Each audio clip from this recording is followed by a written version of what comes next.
Hello, welcome back to the Sewing Circle. My name is Leslie and this is my channel. And today I'm excited to share with you some of my sewing plans for the fall and what I've been working on. So if that sounds interesting, stick around.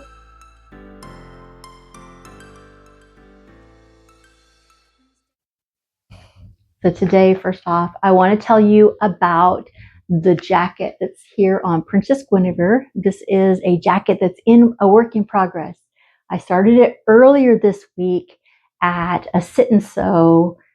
The sit and sew is put on by the American Sewing Guild. And so I couldn't do any videoing of the process of making this, but I have been working on it. I am excited about it. It is Nomi 2089. It's this wonderful jacket. I've seen other people here on YouTube sharing their make with this jacket. And one of the first things I want to point out is if you have a Nomi pattern, there is a UPC symbol at the bottom of the pattern. All of them have it. You scan that and you can go and watch a tutorial, a YouTube tutorial on how to put together this jacket. So if you're interested in making this and you're not too sure, go ahead and check it out. It's really worth it, especially right now with so many of the patterns being on sale at Hobby Lobby. If you have this pattern in your stash, or you're going to go and check out the pattern, see if you can catch this pattern because it's really worth the money. Now, the fabric that I chose is this beautiful denim. It's a stretch denim, and I got it from Eva at We Are Fabric Hounds on Whatnot. Now, Whatnot's a new app for me. It is an online auction app where you can go on and follow people that you're interested in following, and then you get notifications when they are having an auction. And I've purchased several pieces of fabric and trims from Eva. She is a fashion designer. She actually designs for Anthropologie. She has her own fashion line. I'll pop it up here. And she sells her patterns that she's created. She sells her fabrics left over from her unique designs. And she sells them for a fraction of the price that you would pay in store. Now, the unique part of it is that she travels the world and she buys her fabric from different countries. Now, she was recently at Prague, and with my order, she sent me this little smiley face sticker, but she also sent me just a little breakdown of a little scrapbook page from Prague, showing herself and her son and some of the different things that are just kind of unique to Prague. So I did buy some fabric from her from Prague, and it is still coming. I'm supposed to get the package today, and I'm really excited. But so that's Whatnot. So let me put on my jacket. Now I'm going to be really careful because I do have a hemmed pen, a pinned hem in the sleeve, but I wanted you to see just how beautiful it is. I did put a little tag inside. It says made with love, and I picked this tag because it actually matches. I finished the inside with French seams. I've just been loving French seams, and if you don't know what a French seam is, it is when you actually piece together your garment wrong sides together first and do a very narrow seam, and then flip it right sides together as you normally would and do the seam again. And that produces a finished seam on the inside and the outside of your garment. One thing unique to this is I did run a little bit short of fabric, and I did have to piece this one sleeve, but you'll never see it because the sleeves on this pattern have the option for sleeve belts. And that's what these are. And I'll show you once I put it on. Let's put it on. Hopefully my mic doesn't make a lot of noise. I've had a lot of trouble with that. So I beg your pardon if my mic makes noise when the garment goes over it. I'm obsessed with this fabric. I wish I could get more of it, but I think she sold me the last of what she had.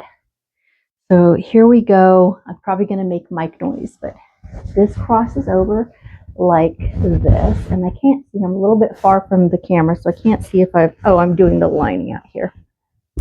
There we go. It crosses over like this. It's going to get buttons here and here. It has these straps that go up, and I am going to pull my mic out so you can hear me. These straps go up on the shoulders and get a button. And then it has this lovely belt that's going to go through these belt loops that I have seamed on here around the jacket bottom. And then it takes a buckle. And I chose this gold buckle from my stash. So I will be also choosing gold, probably buttons. I'm still deciding. I do have these fashion buttons. They've kind of got like a woven texture to them. They're kind of a bright blue, and I wasn't really sure if they flattered the jacket. The other thing I noticed is that the sleeve is fitting me a little bit long, even though I made it as per directions.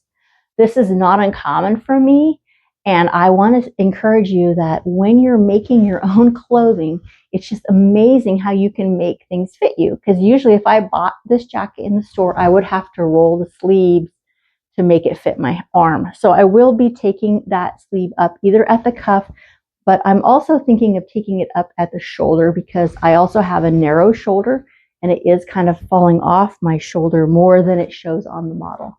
So this is the jacket. I am excited about it. This will be what the belt looks like. It will have this buckle when we're all done, and so I look forward to sharing with you when it's completed. This pattern has two views. One of the views has the straps on the wrists and the flaps at the shoulders, and the other one does not have the flaps at the wrist, the belting at the wrist. And the second pattern also, the second view also has an extra placket that goes right here, but I didn't see the need for it in my styling. This pattern went up to a size 18, and as per my measurements, it said I needed a 20 for my bust. So I just went ahead and added that additional fabric or a seam allowance that would require, like it had from a 16 to an 18. I just went from an 18, I added that much more to make it a 20. So you can do that if your pattern isn't too far off from your original plan. So I hope that makes sense. Oh, I wanted to tell you what the suggested fabrics are: broadcloth, cotton blends, denim, gabardine, linen blends, micro suede, stretch wovens, twill, and wool blends. So, and it does call for lightweight interfacing, which I highly recommend. This is how you get your nice crisp collars. Your interfacing lays really smoothly, because when you use an interfacing, it causes everything to come together and gives really good structure to the garment. Moving on, I talked about wool. This could take a wool blend, and I did almost make this out of wool, but I decided to go ahead and use this. I did pick up this beautiful wool from We Are Fabric House that I was talking to you about. Let me get it out of the packet. I got this red and pink wool, this pink lining fabric, and this red ribbing. And my plan is to make the Nova bomber jacket. I want to show you that. These are the red and pink wool, the pink lining, and the red ribbing. This is the Nova bomber jacket off of Etsy, and I'll link that below. It is a beginner novice to intermediate pattern. I think it's probably going to be an intermediate because it's lined, fully lined. The reason why I picked this is because I really love the style of the back of the collar, how it comes around in like a circular, instead of just a straight collar, it's rounded the whole way around. The directions seem to be very clear. This is the cutouts. You can see that collar is like a half circle collar. So I look forward to putting that together for this fall. Also wanted to share that We Are Fabric House also sells trims. They'll have fabric shows and she'll have trim shows. So I wanted to share some of the unique trims I bought. these two circular beaded pieces that I can use on a garment somewhere in the future. I got this, it's hook and eye, and I thought it would be really fun to use on an upcycle as a closure. It's just like gross grain ribbon with hook and eyes attached to them. It would also be wonderful in a corset. And I have some plans at some point to do some costume or old time Regency costuming. And I thought this would be beautiful for that. I got this gorgeous glass bead trim, and I have no idea, but I couldn't resist. It came with this glass bead bow, just beautiful.